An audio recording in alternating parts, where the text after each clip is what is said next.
David Fowley, it's winter break for a lot of people, so we're going to talk about a movie that takes place in school during what looks to be the spring, maybe early fall. I don't know.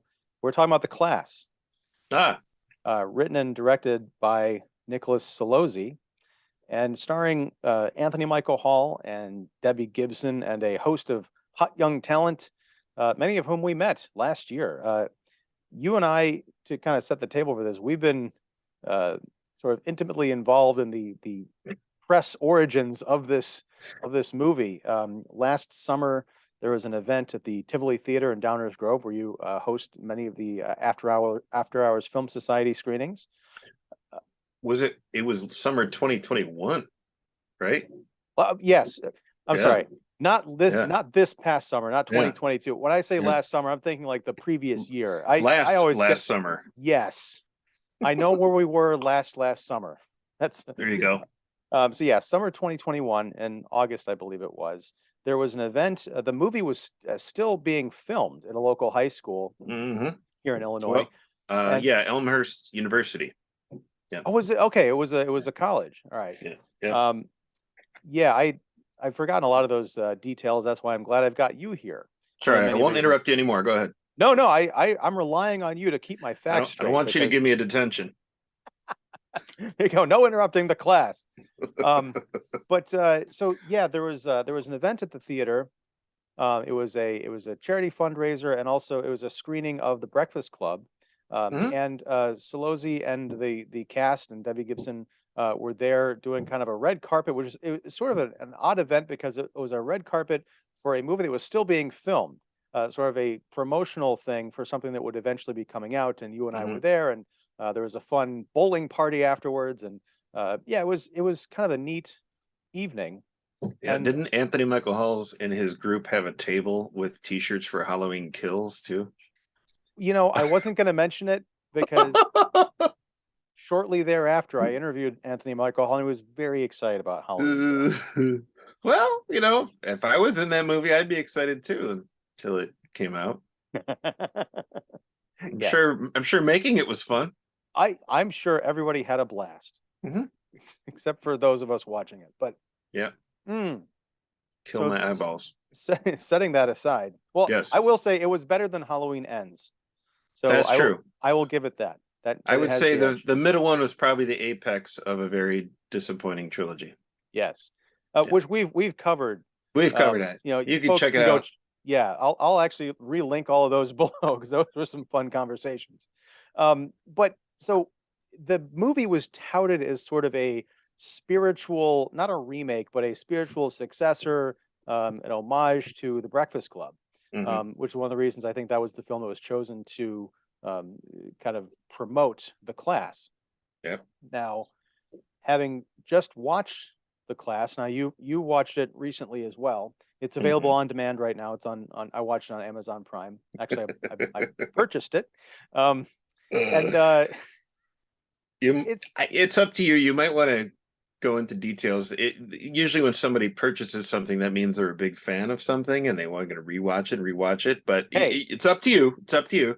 I'm not going to say that I'm going to rewatch and rewatch, but I'm not saying it. No, it's one of those weird holiday things where if you buy stuff on Amazon and you decide not to get it shipped right away, they'll give you digital credits. And I Mhm. apparently had so many digital credits when I logged in to rent The Class that I could own it for 98 cents. And so I'm like, Yeah, so sold. I don't want Nick Celozzi to be like, oh my gosh, Ian's my new best friend, my number one fan. So Hey, we have not discussed our feelings on this movie, so you know there might be some truth in that. No, I want to say it's kind of a tough position to be in sure. because you know we were I interviewed Nick Celozzi, I interviewed Anthony Michael Hall. We were both at this event. You know we're friends with the film's publicist, um, and I Hmm. Hmm. so when the actual Yeah. movie comes out, we're going to watch it. We're going to talk about it. And sometimes when we're not knocked out by something that we're, you know, so involved in, it can make the discussion a little bit uncomfortable. Right. Now, I've talked to a But couple of people who've watched this and they haven't been big fans of it. So I kind of had that baggage going in. I will say that for the first half hour, I was like, get me out of here. It's the equivalent of wondering how you're in high school and you're wondering how you tell a friend that maybe it's not your best friend, but a friend that they have really bad body odor. How do you bring that up? You're coming from a place of, you know, concern and love, and also, that you're probably the only guy who's going to bring it up.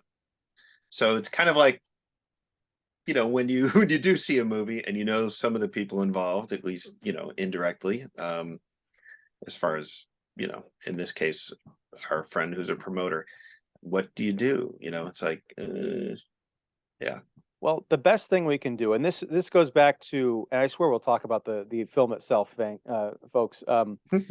It goes back to Almost Famous, where Philip Seymour Hoffman was talking to Patrick Fugit about, these don't become friends with the rock Mm, stars that you're profiling for Rolling Stone magazine. It can only lead to trouble. You have to be fearless and you have to be honest. So that's what we're yeah. going to do here today. Now, that is not to say that we're going to steamroll through this film, because I don't know exactly how you feel about it, but I felt this is a movie with a lot of problems that also had some bright spots. And a Okay. couple of those bright spots actually got me emotionally. And I was a bit of a mess this morning at 5 a.m. Wow. Well, Yeah, so was I I, but know. that not for the same reasons. I want to I say, oh, go ahead. Sorry. I thought you were going to say, instead of problems, I thought you were going to say promise. Mm, This movie no, has a lot of promise, but yeah, I, no, I think there's no. I can't say that. I can yeah, say, no. like, I liked a lot of the performances or the performers in the movie. But yeah, we'll dig into it. Okay. It reminded me kind of like high school itself. Hmm. A lot of it you just kind of breezes by and you just kind of got to get through it. But there are a few moments that you really hold on to and remember for good reasons, for bad reasons, and some in between.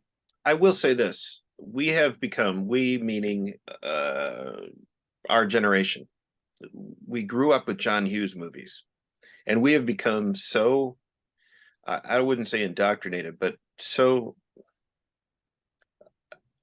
saturated with his voice and how he tapped into uh, the voice of teenagers. Now, maybe of that era, the 80s, but I I want to believe in, Hughes didn't really prove this in his latter work, but I want to believe that if he was still around, he could possibly still tap into that. But he really had it down of that teenage voices, the different whatever. Even if you were stereotyping the jock, the princess, the burnout, the geek, all that stuff, he had those stereotypes down, and yet they weren't so much stereotypes because they were quite humanized, and they felt there was a resonance that even if you were unfamiliar with these stereotypes, you were like, you saw the humanity in there, Mhm. and you could get, some heartstrings. But his his voice and even the direction was so distinctive, that it's hard not to. I guess in a way we may have just kind of taken for granted. Now, obviously, the class is very much influenced by The Breakfast Club, which John Hughes wrote and directed, and probably his best overall feature film. Um, and The Breakfast Club was five high school students who meet on Saturday detention. I'm going to draw emphasis on that word, and discover, you know, how they have a lot more common than they think.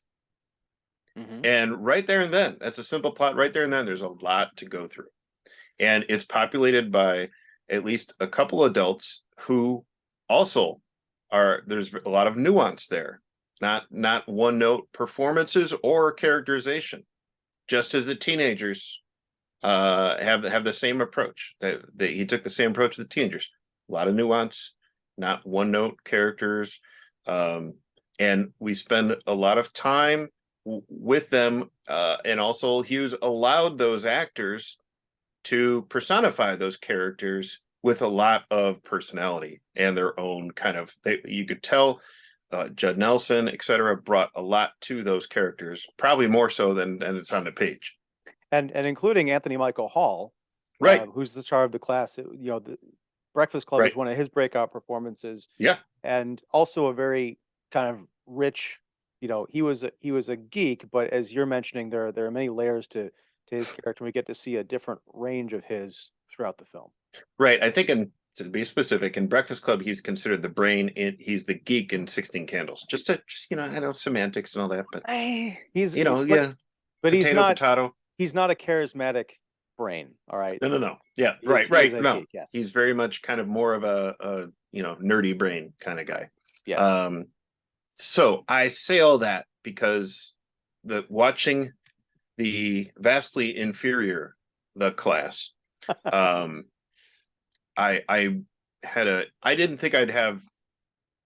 There was a way to find a better appreciation for The Breakfast Club, but this movie did that, and I draw attention to the word detention because I really have no idea why these 5 students, I think they're 5, 1, 2, 3, 4, 5, 6 students are drawn together on a Saturday.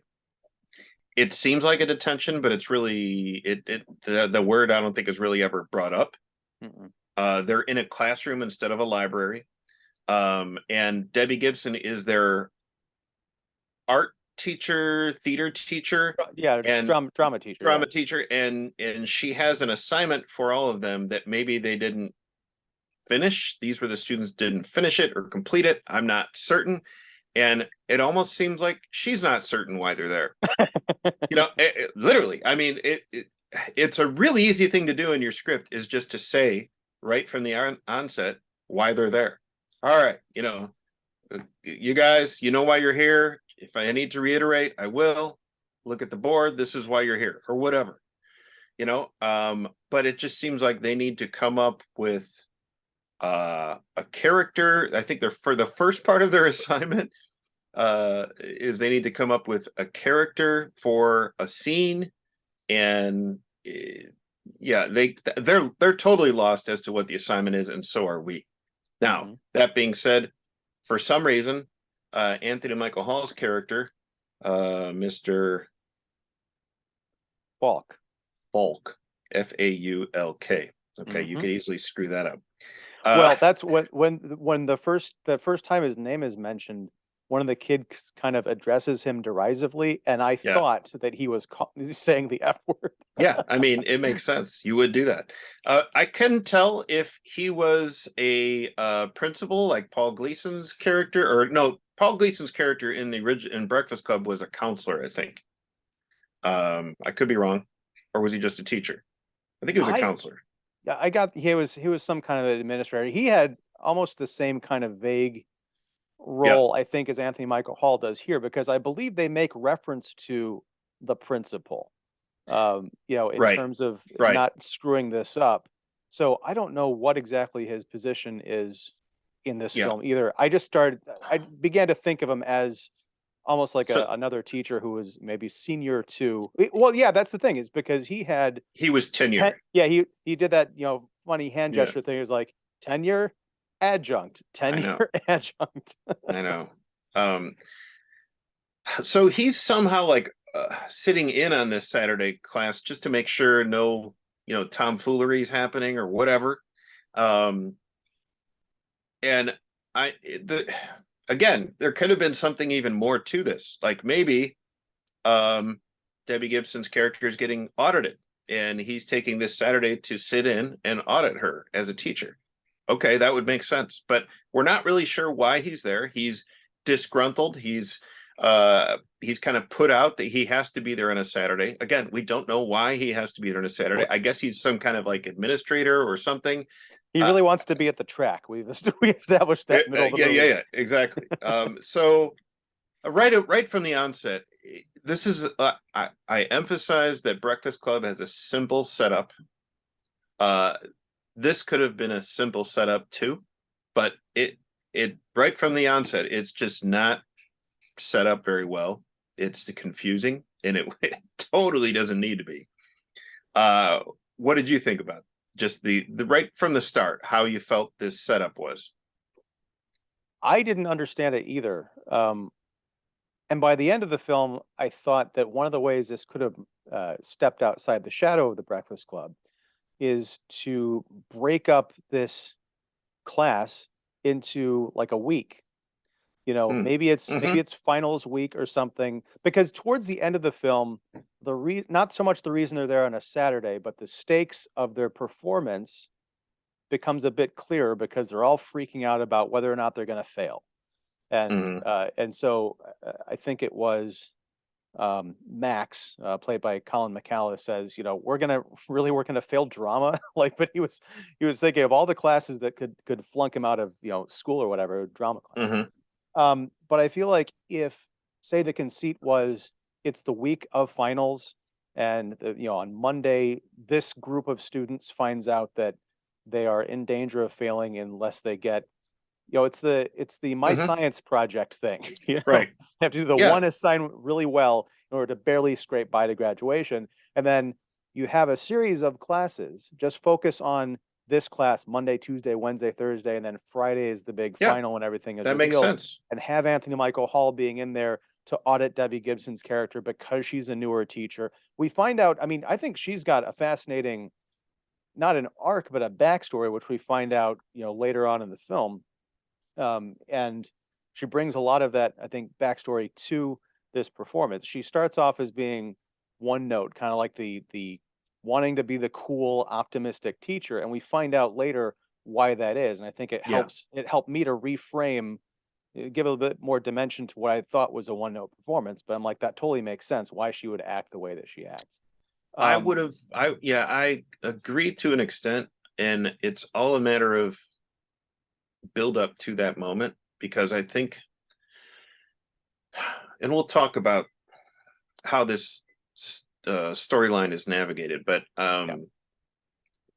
yeah, I feel like that moment would have been, I think, more powerful and a little bit more earned if she would have had maybe some, at least with one of maybe the teen girls, if she would have had some kind of like maybe one-on-one interaction, or maybe they were walking down the hall together to the vending machine or something, where maybe that teenager, she was trying to connect with one of them, and that teenager was like, "Hey, didn't you go to this school? What was it like for you?" Or whatever, you know, something. So we have that kind of in the pocket when it was comes time for that moment for her to share about her backstory.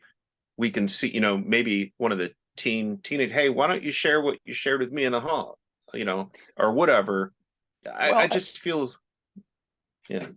I understand where you're coming from. I think that that lack of connection, that barrier is actually helpful for the students and also for me. I can only speak for myself as an audience member, because her revelation doesn't exactly come out of left field, but it's just that sort of line you have with your teachers or some of your teachers. Like, I'm the Yeah. student, you're the teacher. I know nothing. I don't even know if you have a personal life. You might be a robot that shuts down at, you know, 3:15 p.m. So Yeah. the fact that I she's the optimistic, like, hey, let's go, you know, everything's going to be okay, even though there's these horrific breakdowns and revelations on on the part of the students. I think what had happened was in an earlier scene when she's making everyone or having everyone go up and do readings and things are being revealed. And at one point, someone asks, "So what's your story, Mrs. mhm. Long?" And she's like, "Well, that's for another time." Later on in the film, that other Sure. time, you know, it's her turn to come up on the stage, and she Right. was surprised by that, by being called to talk about it. And when she talks about it, you get the feeling that she hasn't talked about this beyond perhaps therapy Mhm. to anybody in a long time. So I appreciated that bit of a disconnect there. It was funny that the teachers in this movie are called Falk and Long, which is another way that I would actually describe this movie. It's fucking long. It's almost 2 hours of It is. this There's drama. no need. There's no need. Considering what we have, there's no need. And that's the thing. Right away, it kind of becomes quite repetitive. Um, whenever whenever Falk has a problem, with or just is kind of antsy and impatient and is kind of long. He's like he motions to Gibson's Miranda Long character and says, "Okay, come on, let's talk about this outside." They're always going out into the hall and talking about something that is just kind of nothing substantial, just I guess what I appreciated again, it made me appreciate about how at least with the Breakfast Club, when the adult, in this case, Gleason's Vernon, was walking outside of the library. We're actually spending time with him. There's good music that we're hanging out with him. He's walking. We see him walking down the hallway, maybe looking into like a trophy case and checking his hair or something, and then, going into his office, kicking up his feet, throwing paper airplanes or whatever, or doodling. It feels like this character is well lived in, bored, thinks he's something he's not, and maybe showing a little bit insecurity by looking at his collar or whatever. There's some humanization there. When we leave the classroom with these adults, it just seems like just stock cookie cutter dialogue, just like, what are you doing in there? You're coddling them. And these people need to be heard. I'm like, come on, we need to find out more about who these adults are, not just the teens, and it feels so derived, Yes. And as they say in acting, yes, improv. Yeah, improv. I will agree with you that there aren't the best well-drawn characters, but I did like some of their exchange because, Falk, the Anthony Michael Hall character, he doesn't want to be there, but he picks up on the fact that these teens are all very troubled for various reasons, and what's being drawn out of them in this drama class is potentially dangerous. And so when he's calling Long out into the hall, he's speaking to her as kind of a senior administrator. Like, Right. perhaps there could have been a bit more of this in terms of getting into maybe some of his experience with, kind of controlling these emotional outbursts. But he just it does feel kind of one note. Like he just wants the kids to shut up and because someone might pull a knife or whatever. But I did like the line of like, she's trying to get them to open up. And he's like, yeah, that's great. But, if something happens in there, I'm going to get the phone calls from all the parents. I'm going to give them your cell phone number. Yeah. Because it's almost like she's not considering the ramifications of what she's doing, perhaps because she's, somewhat green, and he as the senior, auditor or whatever he's doing might have some insight. It's just that insight is being filtered through a complete jerk. The one bit of restraint I think this movie has is that they establish early on that Falk used to be in the theater program or the drama program at that school back when had he a was good singing voice. Yeah. Right. So I was waiting for like the whole 2 hours. I'm like, okay, at the very end, he's gonna get up on that stage and he's gonna like sing or something like that or deliver a big monologue, and it's gonna be all about like, yeah, but I had to grow up and realize that the real world isn't about the arts. You got to make a living. We didn't get that scene, which I think is a sign of restraint, which was a bit surprising, but also it's sort of disappointing because I'm like, well, then who the hell is this guy? What happened? Right. I mean, we get at the very end a scene in the parking lot of him connecting with one of the kids and giving the kid a hug, some encouragement. I wouldn't say that's necessarily also well earned, but we see that scene from the front, from the distance, from the front seat of Miranda Long's Debbie Gibson's car as she's parked. She's turning back and she sees that interaction, the exchange happen, and she's like, "Oh," and we're like, "Oh, okay." It would have been nice to like have the camera walk over there with the mic and say, "All right, let's hear this exchange." But we might have had some dialogue. I forget There was because Yeah. I'm sorry, it was Jessie, played by Hannah Keppel. She was walking out. She had the guitar with her that she had been using in the class. And he said you could keep that. You can keep that. Yeah. Yeah. Yeah. My thought, and this is just because of how my brain works, there was a part of me that when Debbie Gibson looks over and she sees them hugging, that she was like call the the parent teacher association or something like, hey, there's something Yeah, going on with exactly. these students. Yeah, I just wanted her to kind of back into them. Anyway, no, just kidding. Wow. I know, right? Well, I mean, it wouldn't have mattered much in Jesse's case. Um, That's let's true. let's talk about these kids. The Oh, one geez.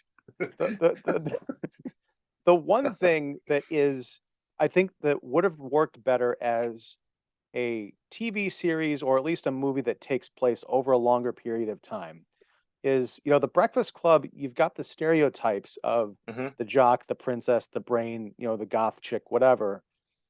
But like you were saying, it's a combination of the writing, the performances and personalities of the actors. Hmm. It doesn't feel like a message movie or like, oh, what's wrong with this kid? It all kind of comes out organically, and each kind of neuroses and family problem feeds off the other.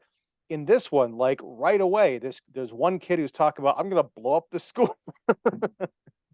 And there's this whole convoluted story about a girl who had an abortion, and That we never see.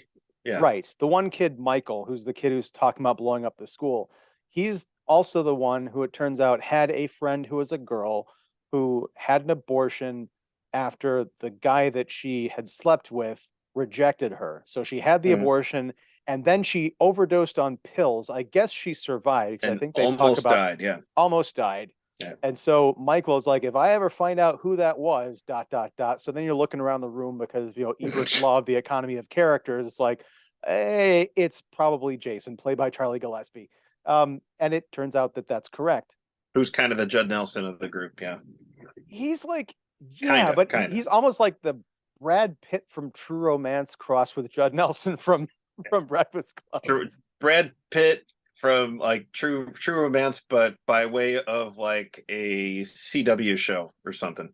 With a little bit of Tarzan, not just because he's walking around his bare feet, but he just like, maybe it's the long hair, but he just seems kind of like He's a always got the shirt monkey. totally open. It's Right. like, He's always like hanging on something or hanging out.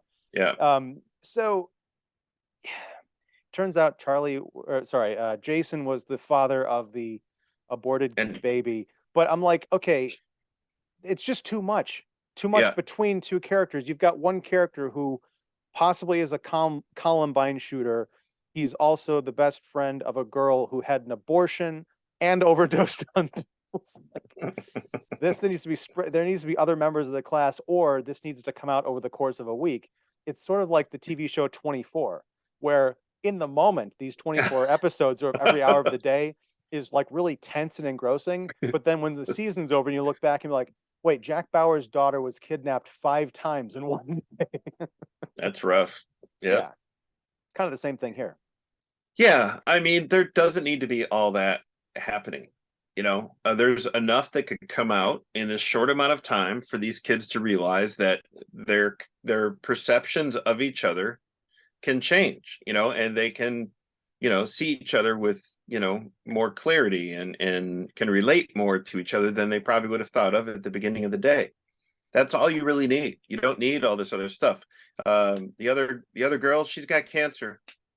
The other Jesse, guy, the girl he's with the gay. guitar, yeah. Oh, Yeah. hey, spoiler. It's like, Never saw that coming. it's like, I mean, come on, do we have to tack on all these things? Now, maybe this was all because of, I don't know, diversity, inclusion, whatever, but I don't know. I thought we had enough diversity and inclusion when, with John Hughes Breakfast Club, when we didn't let necessarily have, those things there, but there was enough characterization with each personality and characterization with each role that it just kind of naturally came out. It wasn't just like, okay, I'm gay. It was more about no pun intended, but class versus race in that movie. Because yeah, Right, it was the early socioeconomic. 80s. It was the early 80s. It was a John Hughes movie, as white as you could possibly be, but Sure, dealing with for sure. issues that people experienced across different, social, ethnic, spectra. Yeah, Um, that being said, it is nice that this isn't just all, 6 white students. yeah, and Um, I'm not even saying that would be a problem if there was. I yeah, appreciate it does. I think it's a really solid cast. I just think the material could be better. I also Agreed. noticed that like a couple of the pairings, like Jason, our Brad Pitt type character, get shows an interest in and gets involved with Casey, played by Lyric Ross, who's she's a black girl. So there's a sort of like this interracial thing going on, and they Hmm. pair up because of the exercise. I thought all of the scenes where it's just them one on one, even when they're just kind of playing around, and Anthony Michael Hall is like kind of catching them and trying not to be seen as dumb comedy, but I thought that their chemistry really came through, and she almost becomes the Molly Ringwald type character to his Judd Nelson at the end of the film, but it's not exactly that. It's still very very sweet. Well, The other, agreed. yeah, She actually stands out of the whole movie. Actually, Lyric Ross, who's from Evergreen Park in around in Cook County, Illinois. Here, she I recognized her from This Is Us, the NBC show. she She was was in great in Rogers that. Park actually. Yeah, Yeah, yeah, the Rogers film. Park, and she's going to be in Marvel's Ironheart. Hmm. So that'll be interesting. But yeah, I mean, it was funny because initially I was like, "Who? She seems familiar," and then I realized. But yeah, she definitely stands out. But yeah, their scenes together were great. Yeah. On the other end of that spectrum, you've got um, the school shooter in waiting, Michael, played by Michael Sebastian, and Hmm. you've got Allie, played by Juliet Yeah. Celozzi, who is There the you go. daughter of the writer director. Hmm. They're paired up, and their scenes together, I think, are some of the weirdest and weakest. At one point, they find kind of like the prop room for the theater, and at Hmm. one point, he walks in, and she's like, "Wow, this place is amazing." And he said, "Yeah, I found this place underneath the theater." I'm looking and And then like there's it's all these windows with like sun shining through them. I'm like, this is under the what? yeah, How tall is this building? it seemed like it would be in the basement, but then like later on, when the camera expands, we see Falk like walking around below them, saying, "Hey, what are you guys doing up there?" And it's Right. And like then they're up in like there. a So loft. Yeah. yeah, And so then it's and a then the loft. theater is supposed to be on top of that. I'm like, what is I this? I mean, I guess a theater could be on a different level above it, I guess, but it geographically it's never really, solidified there. But Yeah. yeah. I don't know. I guess you're right, but and maybe it's just like the movie trope of like the kind of the dusty, dark, theater Right. storeroom. This is just like I don't know. But yeah, I thought that their scenes, and they're both like newer actors too. Hmm. Um, and it kind of shows it's not anything against them as performers. It's just that when I watched them together, I thought they feel like they're performing like they're the best actors in their high school. They just Yeah. happen to be in a movie right now. Right. And a lot of that has to do with the writing and directing. Yeah. Um, and then there's the pairing of Colin McCullough's Max, and Hannah Keppel's Jesse, and Hmm. those are the aforementioned, respectively, gay and cancer, uh, I guess, illness, yeah, diagnosis, yeah. Yeah. So that those scenes, the two of them together, at some point they're outside, which kind of it makes it a little bit nice to break it out of the interior scenes. But just the build up to some of the reveals and the reactions and responses to their conversations that they have with each other, it just seems kind of abrupt and kind of cliche, and that's the dialogue there. It's just kind of lacking. um It's also, as you mentioned, in the direction, yeah. because particularly if you pay attention to Max, the Colin McCallum character, he is introduced as the jock. He's got the kind of the cut off, sweatshirt Yeah. thing, and he's kind of tough looking, and he's got an attitude. Um, he's got that kind of simmering thing going on Yeah. in a different way than Emilio Estevez had in The Breakfast Club, to Right. be sure. But as the movie goes on, there's a scene where they're all having lunch together, and Max and Jesse are sitting together, I think, talking, and it almost felt as if Solozzi had captured like an actual lunch break on the set, Mhm. because the acting and the demeanor of both performers completely different, completely Yeah, natural, and it there's a seems a lot flow more to it. relaxed. Yeah, Yes, and there's a real personality there. less And staged. right, and after that scene, I felt like that personality kind of crept into their performances, because, and it's not because of a great character arc necessarily, but Max is a different type of uh, person at the end of the movie Mhm. than he is at the beginning. I Yeah. did, once he does come out and he's kind of accepted by the group, I thought that was, maybe he was a bit more relaxed and felt more comfortable in his skin. I thought that was nice. I really did like, I was expecting, because this is, a 2022 teen drama, that he was going to come out and everyone's going to be like instantly accepting and standing up and applauding, like, "Oh my God, you're so stunning and brave." Jason actually kind of turns up his nose and he's like, "Dude, why didn't you say something? I mean, we're in gym showers together." I was like, "That's really surprising," especially because, like, the chill Brad Pitt kind of guy, I would think Mhm. of all the Mhm. people he would not have an issue with it, but he kind of Right. does. Yeah. It's interesting. And that could be, I mean, that could be the way he was raised. We find out later on, like his parents aren't around and he's being, I guess, not really raised, but looked after by his uncle. Um, and I honestly, once that character, Jason, is kind of like kicked out towards the end, and I don't know if you want to go through the whole rigmarole how that happens, but he does get kicked out, and um, uh, basically, because of is it a knife or no booze? It was because of booze that Right. he supposedly had, but he was covering for another kid, basically. Um, and so his uncle comes to pick him up. His uncle Nate, played by John Capellos, Also from the and Breakfast you Club. also from the Breakfast Club, the janitor. And honestly, I thought that the the the interaction that he those two actors have together are some of the best scenes in the Yes. movie. They're sitting down on a curb outside of the school, kind of away from the entrance, and you think when he's getting picked up by his uncle, that his uncle's going to rail on him and get all mad and whatever, and how can you do this and blah blah blah. But there's a little bit of that, but it's mostly just like, man, I love you, I'm here for you, I'm sorry, and it was just really cool to see that. And I, it's nice to see Capellos getting that kind of material. Um, And spoiler alert, not really, but that was one of the scenes that really got to me. I figured, Um, yeah, I figured, because I mean, it starts off a bit weird, because Falk walks Jason out to the parking lot where he gets picked up. His uncle shows up yeah, and gets out of the car, and he, like, kind of says, like, as he's following Jason, it's like, "What the fuck's the matter with you?" And I think, I yeah, don't know if yeah, he slaps him or something, but yeah. then Anthony Michael Hall, just like, he's kind of standing there and he puts on his sunglasses. He's like, "Huh," you know, My work here is done. like, yeah, like, like, I would intervene, but I really got to get to the track, Yeah, like, that's the thing you let go out of everything that's happened today.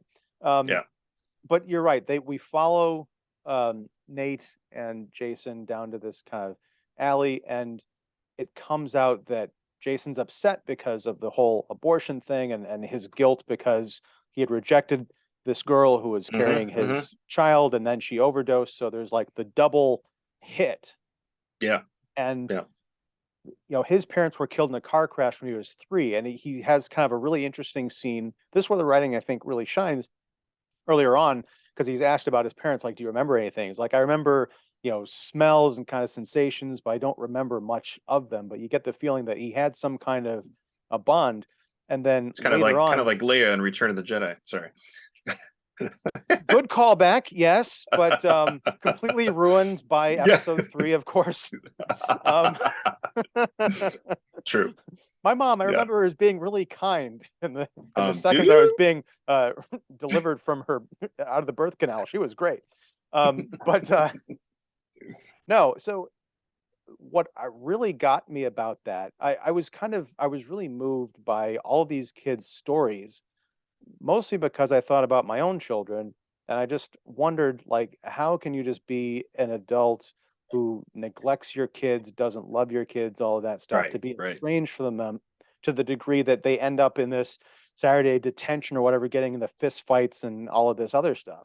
It really, it touched me. And that's an individual thing, but I could see how, Nate picks up on Jason's kind of grief because his own parents were out of the picture.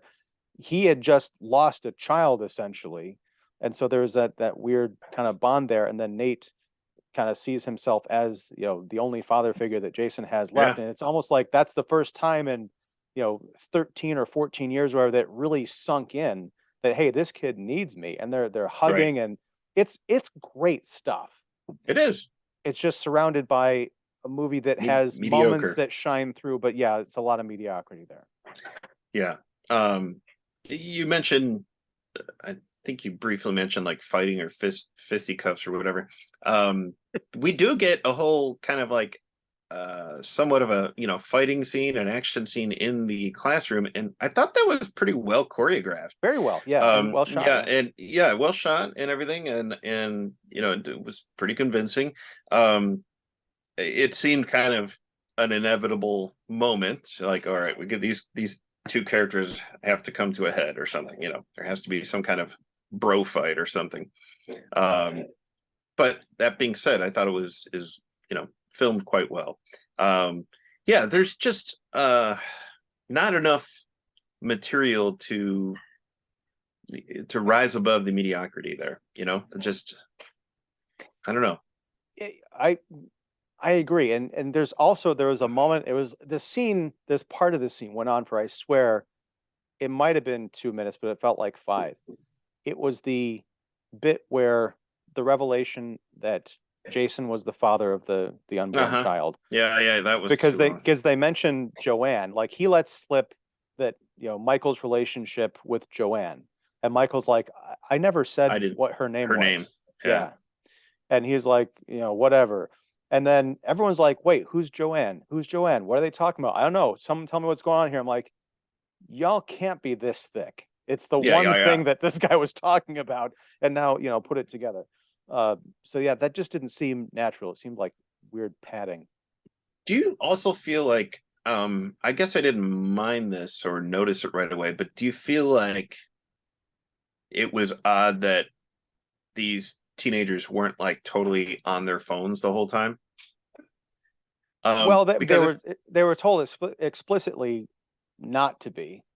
because Um, I'm just I find it really odd that like all right, maybe at least some of them would have been like texting each other like personal stuff, mhm. because that's how I mentioned this just because I mean I have a 16-year-old in her third year of high school, and she has all these different like texting group chats of certain classmates, and they're all separated because you can only talk about so many things with so many people, and they're talking to each other nonstop, even when they're not in the classroom, even when Mhm. class isn't in session. So I just kind of found it hard to be to I guess for dramatic sake and for acting purposes, maybe there was maybe a phone restriction in that sense. But if that's the case, then it would have been nice for like Debbie Gibson's character to come out, or Falk's character to come, or Anthony Michael Hall's character Falk to come out with a basket and say, "All right, 10 in these phones." You know Yeah. that because I'm sorry, but he even like I think that there was Casey Lyric's character was on her phone for like with the headphone or the buds or with the music and everything, so that I could totally see, but to me there just wasn't enough. If this is a modern day movie focusing on teens, there'd be a lot more phone usage, but Yeah, I agree. I think that Solozzi thought he was doing the business of taking care of that problem early on, when they're like, okay, no phones, put away your right. phone. Hey, I told you to put that away. So they got the message. I Maybe it's part of thematically, to do with the hypocrisy of the adults, but Anthony Michael Hall's character is in the back of the class. He's on his phone.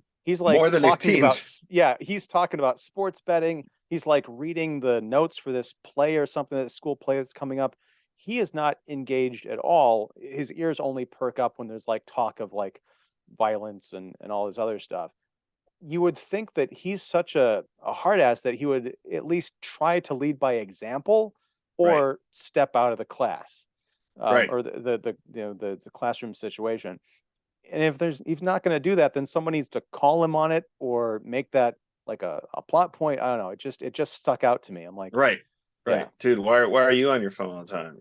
Something like that, right. Or He's maybe like, the other kids see him on the phone, so they're like, well, I'm taking out my phone. It becomes like this whole thing.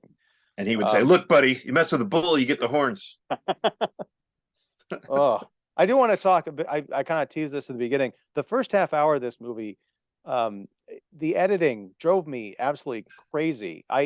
It was literally like every second it seemed like there was a cut. And I don't know if this was because it was like multiple takes to go through or what, but there was one exchange between Debbie Gibson and Anthony Michael Hall where it's like, I think you should get back in there. And I'm like, what is, I can't, I almost texted you and said, I can't do this. It's almost like they shot in different days or something. Yeah. Yeah, and also the music in this movie, all the songs were unmemorable, and I'm not talking about the song that one of the characters plays on guitar. That's fine. That was a But nice I'm song. just Yeah. Yeah, that was a nice song, but I'm talking about just the transition moments, the montages or whatever. Um, if you are going to be heavily influenced by the Breakfast Club, hey, take some notes, find some good music, obscure deep cuts or whatever. And, it just felt like uh, Muzak, it just it felt like filler stuff that just didn't resonate at all. And it It didn't even feel like anything that they would be listening to. You know what I mean? No, I mean, yes, I do know what you mean, but even the kind of the ambient sound of the instrumentations to underscore the drama felt very like off the shelf kind of TV movie-ish Mm-hmm. music. And there was one scene, I think it was between Juliet Celozzi and Michael Sebastian, the two actors that we're kind of pegging as the perhaps least experienced on this crew. Mm-hmm. They're doing a scene, and all of a sudden the music kind of fades up and plays throughout the rest of it. I'm like, this is an editorial note. I'm just speculating here to help bring out emotion in a scene in a Mm-hmm. way that the Mm-hmm. acting is not All accomplishing. right. We need to, build up the emotion here. So let's crank up the swell up the music here. Yeah, it was Yeah. not good. Um, A little obvious there. yeah. So I mean, that's the thing, is I don't know where I stand on the class. It's I probably, not just because I bought it for 98 cents, but I can imagine myself watching it again and perhaps with either a more generous mind, I don't know, but knowing that it gets to certain emotional places throughout, at towards the end Mm-hmm. of the movie, Mm-hmm. maybe I can see, okay, there was some actual good stuff in the beginning. Maybe it wasn't as mediocre as I remember, but I feel like no, maybe this is just a spotty film. Yeah, I mean, I don't think anybody really. It's kind of unmemorable, and I don't think overall, and I don't think anybody really even knew that it came out. um, so yeah, if anybody's wondering what Debbie Gibson and Anthony Michael Hall are doing, well, we can tell them. But yeah, I mean, as far as these younger actors, besides lyric, I'm it's not that it's not that none of them would be on my radar. It's just that usually in a situation like this where young actors kind of like have make an impact, I'm like, huh, I want to see what they're doing next. In this one, Well, I mean, like I know Hannah Keppel was on Cobra Kai.